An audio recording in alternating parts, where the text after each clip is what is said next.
President Trump is in China today, where he's striking a warmer tone. He's praising the Chinese president for how he handled a nuclear threat from North Korea. It's a much different tone than he took on the campaign trail. Karen Travers has the report from Beijing.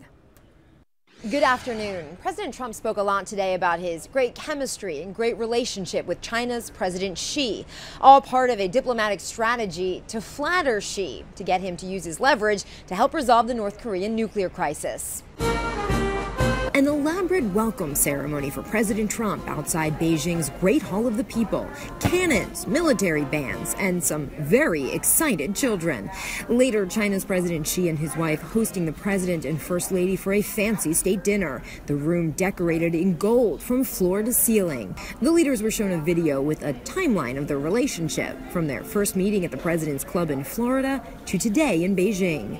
Before the ceremonial events, the two leaders got down to business. Several thorny issues on their agenda. China was a favorite target for Mr. Trump during the presidential campaign. We can't continue to allow China to rape our country. They're getting away with murder. Sitting next to President Xi in Beijing, a major change in tone. I don't blame China.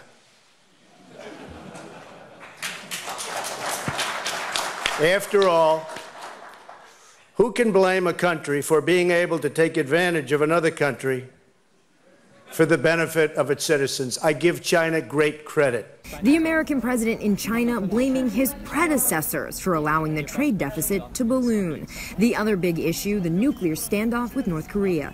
President Trump using these meetings with President Xi to push for a greater commitment from China.